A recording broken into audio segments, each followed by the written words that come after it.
ever factory outlet, Chandanagar, Mukunda Jewelers, opening soon. No making charges. నమస్కారం గురుగారు. నమస్తే అమ్మ. గురుగారు లలితా పారాయణం చేస్తూ ఉంటారు, అలాగే గాయత్రి మంత్రం పఠిస్తే మంచిది అంటూ ఉంటారు. చాలా మందికి ఉన్న సందేహం ఏంటంటే అసలు ఆడవాళ్ళు గాయత్రి మంత్రం చదవచ్చా?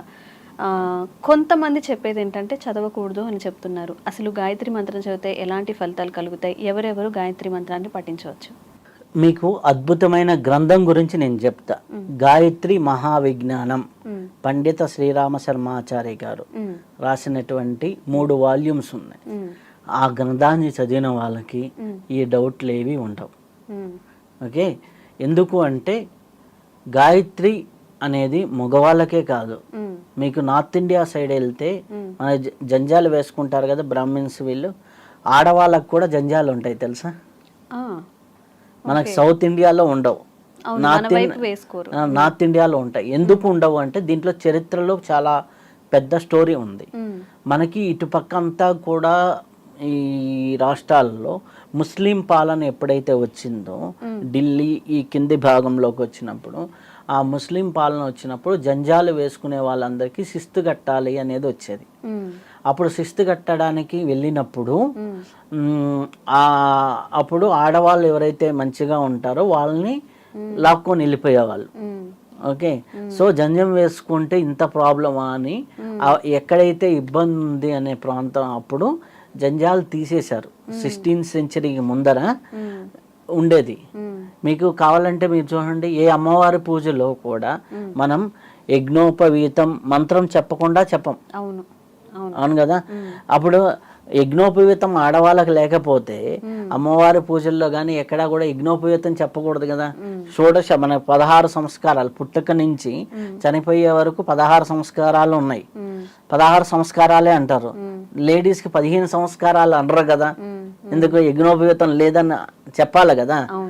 16 చెప్తారు సంస్కారాలు. ఎందుకు అంటే కాలగర్భంలో అది అప్పుడున్న కాలమాన పరిస్థితుల వల్ల తీసేశారు.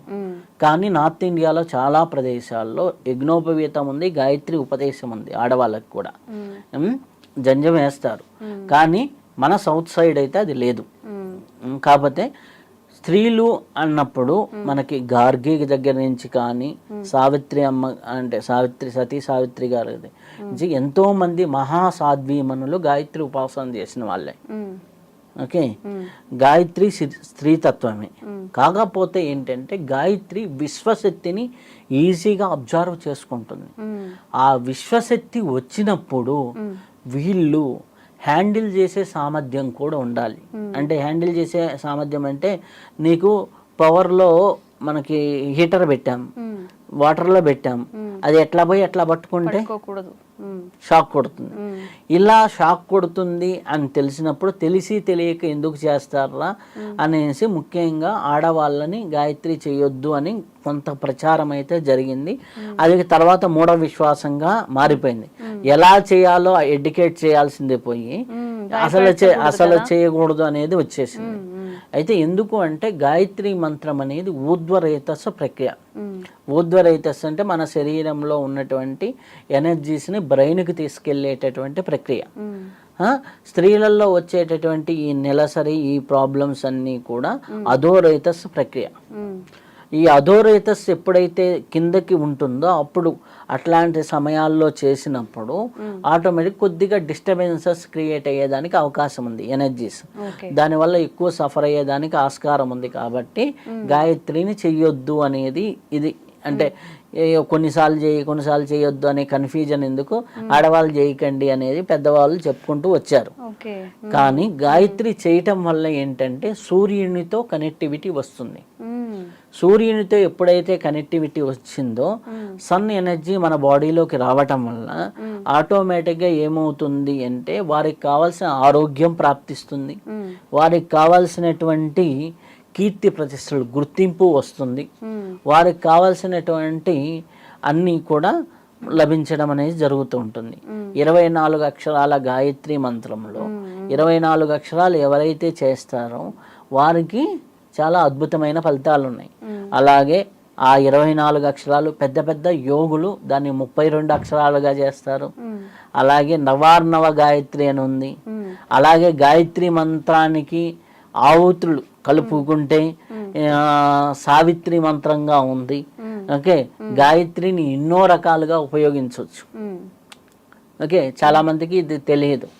కానీ ఆ గాయత్రి శక్తిని వాడుకోవడం మటుకు చాలా మంచిది. గాయత్రి శక్తి వాడటం వల్ల, సూర్యశక్తి మనిషి శరీరంలోకి ప్రవేశించడం వల్ల జరిగే ప్రయోజనం ఏంటి అంటే వారి బుద్ధి పెరుగుతుంది. బుద్ధి ఎప్పుడైతే పెరుగుతుందో ఆటోమేటిక్గా ఏమవుతుంది, సద్బుద్ధితో ఆలోచిస్తారు.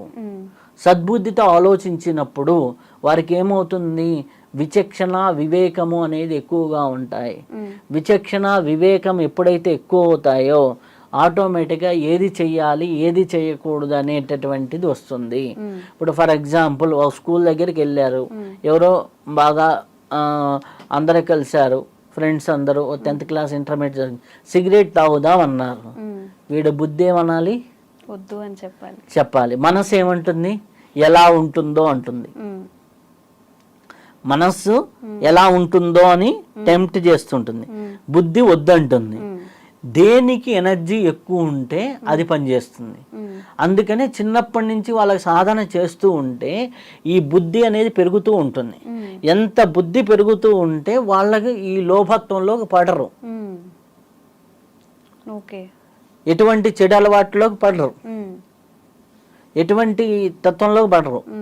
ప్రాక్టికల్గా నా జీవితంలో జరిగినటువంటి ఒక సంఘటన, ఇది దాదాపులో వచ్చేసి 2014 or 13 ఆ ఇయర్లో జరిగింది. ఒక అమ్మాయి నా అన్నమాట, వాళ్ళ టీమ్ లీడర్ అమ్మాయిని లిటరల్గా చాలా టార్చర్గానే ఇబ్బంది పెడుతూ ఉన్నారు. జరిగేదే కదా బయట సంఘటనలు. అయితే నన్ను వచ్చి అడిగితే నాకు బాగా తెలుసు అనమాట. తెలుసు అయితే నేను ఉండేసి గాయత్రి చేసుకో అన్నా. నేను ఏదో హెల్ప్ చేస్తాను, ఏదో మాట్లాడతాను అని అనుకుంది. నేను గాయత్రి చేసుకో అనేసరికి తను ఏమైపోయింది, ఉన్నట్టుండి షాక్ అయిపోయింది. నేను చేయను అది ఇది అని వెళ్ళిపోయింది. తర్వాత ఎప్పుడో వారం రోజులకి నువ్వు చెప్పినావు కదా, ఎట్లా చేస్తాను. నేను రోజుకి 1000 సార్లు, అమ్మాయికి ఉన్న ప్రాబ్లం ప్రకారం రోజుకు 1000 సార్లు, అమ్మాయికి కొద్దిగా అలవాటు ఉంది, రోజుకి 1000 సార్లు చేయమని చెప్పాను. సహస్ర గాయత్రి చేయమని. సహస్ర గాయత్రి చేయటం మొదలుపెట్టిన తర్వాత ఫస్ట్ 3 డేస్కి ఆ అబ్బాయి రోజు ఎట్లా అంటే, తను ఎవరైతే టీం లీడర్ ఉన్నారో ఈ పని చేయలేదేంది ఆ పని చేయలేదేంది కావాలని అందరి ముందర తిట్టడం. ఈ 3 డేస్కి అది ఆగిపోయింది. నెక్స్ట్ 3 డేస్ చేసిన తర్వాత 6th డేకి ఏమైపోయింది అంటే అసలుకి ఈ అమ్మాయి ఒకటి ఉంది అనేది పట్టించుకోవటంలా. 9th డే ఎప్పుడైతే ఈ అమ్మాయి 9 రోజులు నేను చేయమని చెప్పాను, 9 రోజులు చేసిన తర్వాత 9th డే ఎవరైతే ఉన్నారో అతనే వచ్చి ఏమన్నారు అంటే, గత 3 రోజుల నుంచి నీ ఫేస్ గమనిస్తున్నా, మా అమ్మ కనిపిస్తుంది నీ ఫేస్లో అన్నారు. అంటే ఈమె ఎవరిని ప్రేజ్ చేసింది, యూనివర్సల్ మదర్. ఆ మదర్లీ ఎనర్జీ ఈమెలోకి వచ్చేసింది. ఇప్పుడు రోడ్డు మీద నువ్వు వెళ్తున్నావు, మా అక్కలాగా ఉందిరా అని భావన కలిగింది అనుకోండి, నీకు సేఫే కదా మనం. నా అమ్మలాగా ఉందిరా అని భావన కలిగితే సేఫే కదా. ఓకే, ఆ అబ్బాయి ఆ తర్వాత ఎవరైతే ఇబ్బంది పెట్టారో ఈ అమ్మాయి ఒకరు అదే కంపెనీలో ఇష్టపడితే వాళ్ళిద్దరు ఇంటికి వెళ్ళి మాట్లాడి పెళ్లి చేసి ఇప్పుడు వాళ్ళని ఆస్ట్రేలియాలో అదే కంపెనీలో పంపించాడు. ఇప్పుడు ఆస్ట్రేలియాలో ఉంటున్నారు వాళ్ళు. ఓకే, పెళ్ళి 6 సంవత్సరాలు 5 సంవత్సరాలు అయింది అమ్మాయికి. ఇదే నేను అరౌండ్ 10 years బ్యాక్ ఎక్స్పీరియన్స్. ఇప్పుడు నువ్వు చెప్పు, ఈ అమ్మాయిలో గాయత్రి అవసరమా కాదా? అవసరమే గురువుగారు. ఎలా చేస్తే ఇది అవసరము అంటే కొన్ని నియమాలు పాటిస్తూ, వాళ్ళకి మంత్లీ ఇబ్బందులు ఉన్నప్పుడు చేయకుండా గాయత్రి పారాయణ సిన్సియర్గా చేసుకుంటే వాళ్ళకి ఆ డివైన్ మదర్ ఎనర్జీ వస్తుంది. డివైన్ మదర్ ఎనర్జీ ఎప్పుడైతే వస్తుందో వాళ్ళకే విచక్షణ పెరుగుతుంది. ఎలాంటి డ్రెస్ వేసుకోవాలనో, ఎలాంటి ఉండాలనో, ఎలాంటి అపీరెన్స్ ఉండాలనో వాళ్ళకి బుద్ధి విచక్షణ వివేకాన్ని పెంచగలిగితే ఆటోమేటిక్గా అద్భుతమైనటువంటి ఫలితాలు, అద్భుతమైనటువంటి ఇది క్రియేట్ అవుతుంది. లేదు అంటే మనస్సు చెప్పినట్టు మనసు మాయలో కొట్టుకొని పోతారు. మనసు మాయలో ప్రపంచం కొట్టుకుపోతుంది. విచక్షణ అనేది మనకు ఉంటే ఒరే బాబు దాంట్లోకి వెళ్తే మనం నష్టపోతాం. అంటే గురుగారు అందరూ మీ దాకా వచ్చి సమస్య చెప్పుకోలేకపోవచ్చు, అంటే వాళ్ళకి పర్సనల్ లైఫ్లో ఏవైనా ఉండొచ్చు. జనరల్గా గాయత్రి మంత్రం అనేది అందరూ ఇంట్లో పఠనం చేసుకోవడానికి ఎన్నిసార్లు చేస్తే మంచిది అంటారు? ఏ టైంలో చేస్తే మంచిది? ఎన్నిసార్లు ఎక్కువ చేసుకుంటే అంత మంచిది. చాలామంది అంటారు 3 సార్లు చేస్తున్నాం, లేకపోతే 24 సార్లు చేస్తాం. 24 సార్లు చేస్తే మంచిదే. నీకు మామూలుగా మనం మొబైల్ తీస్తే ఇట్లా పైకి కిందకి స్క్రోల్ చేస్తే మనకు 15 నిమిషాలు అయిపోతుంది. సో నేను మొన్న ఒక హైలీ బిజీయెస్ట్ పర్సన్స్ ఎవరు, ఐఏఎస్ ఆఫీసర్స్, డిస్ట్రిక్ట్ కలెక్టర్. ఒక డిస్ట్రిక్ట్ కలెక్టర్ని కలిసా. అతను 3 పూట్ల గాయత్రి చేస్తాడు. ఉదయం ఇంట్లో చేసుకొని వస్తాడు, మధ్యాహ్నం ఆఫీస్లో కలెక్టర్ ఆఫీస్లో చేయడం కష్టమా ఈజీనా? మన వెసులుబాటుని బట్టి మనం టైం అంటే మామూలు కలెక్టర్ ఆఫీస్లో ఇబ్బందిగానే ఉంటుంది కదా, అందరూ కలుస్తూ ఉంటారు కాబట్టి. ఆయన లంచ్ బ్రేక్లో ½ అన్ అవర్ తీసుకుంటే పావు గంట గాయత్రి జపం చేసి పావు గంట అన్నం తినేసి వస్తాడు. నైట్ ఇంటికి వెళ్ళి చేసుకుంటాడు. సో ఇక్కడ ఎవరికి సాధ్యం కాదు. మన మొబైల్లో ఓ మెసేజ్లు చూసినంతసేపు 5 నిమిషాల్లో 108 చేయొచ్చు, 6 నిమిషాల్లో. 3 మాలలు గాయత్రి చేయాలంటే 15 మినిట్స్, కనీసం 3 మాలలు అంటే 3 మాలలు అంటే 3 108. ఒక 1 అవర్ కేటాయిస్తే సహస్రం. ఒక 1 అవర్ రోజు గాయత్రి ఒక 41 days కానీ, లేదా 108 days కానీ, లేదా ఇంకా పండిత శ్రీరామ శర్మాచార్య గారు చెప్పిన 1,00,000 బాతిక అంటే 1,25,000 గాయత్రి గాని చేసి ఒక పని కాలేదు, అది ఇల్లు కట్టుకోవటమా లేకపోతే ఇంకోట 1,25,000 గాయత్రి గాని చేయగలిగితే వాళ్ళకి ఏ ప్రాబ్లం ఉన్నా కానీ వెళ్ళిపోతుంది. కాకపోతే నియమాలతో, ఎలా పడితే అలా కాకుండా నియమాలతో మనం స్పిరిచువల్గా మనం ఆలయానికి వెళ్ళేటప్పుడు ఎటువంటి నియమాలు పాటిస్తామో అటువంటి నియమాలతో చేయాలి. ఎటువంటి అంటే శాకాహారాన్ని తీసుకుంటూ ఇంట్లో ఎటువంటి అంటు ముట్లు ఇవన్నీ లేకుండా కలపకుండా ఉన్నటువంటి ప్రదేశాల్లో కూర్చొని ప్రశాంతంగా పూజ గదిలో కూర్చొని చేయటం. అట్లా కుదరకపోతే రోజు 1 గంట దగ్గరలో ఉన్న టెంపుల్కి వెళ్ళేసి ప్రశాంతంగా పూజ చేసుకొని జపం చేసుకొని వచ్చి ఇంటికి వచ్చి మీ డ్రెస్ మీరు వేసుకొని వెళ్ళండి. అయితే గురుగారు ఇప్పుడు మనం రోజు పారాయణం చేస్తాము, గాయత్రి పారాయణం చేస్తున్నాము, వీక్ మొత్తం అవాయిడ్ చేసినా సండే ఒక రోజు నాన్ వెజ్ తింటూ ఉంటారు. మరి ఆ రోజు పొద్దున్న చేసుకోవచ్చా, స్కిప్ చేస్తే మంచిది అంటారా?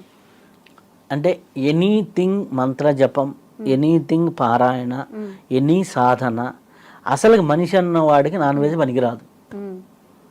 సింపుల్. మనిషి అన్నవాడికి మనిషి నాన్ వెజ్ తినడానికి పొట్ల. అవును, కానీ ఇప్పుడు లైఫ్ స్టైల్లో భాగమైపోయింది కదా. లైఫ్ స్టైల్లో భాగమైంది అంటే నువ్వు జీవితంలో ఉన్నతి చెందాలి అంటే కొన్ని అవాయిడ్ చేయాలి. విధి లేని పక్షాల్లో కొన్నిట్లో మేమైతే ససేమిరా అంటాం. కాకపోతే విధి లేని పక్షాలు ఎక్కడన్నా తినాల్సి వచ్చి ఏదన్నా ఇబ్బంది జరిగితే ఆ రోజుకి ఆ మరుసటి రోజుకి స్కిప్ చేసేసి మరుసటి మళ్ళీ చేసుకోవటం. ఓకే ఓకే, నిజంగా చాలా చక్కగా చెప్పారు గురుగారు. ఈ వీడియో చూసిన వాళ్ళకి ఒక క్లారిటీ వస్తుంది, అంటే గాయత్రి మంత్రం ఎప్పుడు చేసుకోవచ్చు, చేసుకోవడం వల్ల లాభాలు ఏంటి, ఎన్నిసార్లు చేసుకోవచ్చు అని. సంతోషం గురుగారు, ధన్యవాదాలు.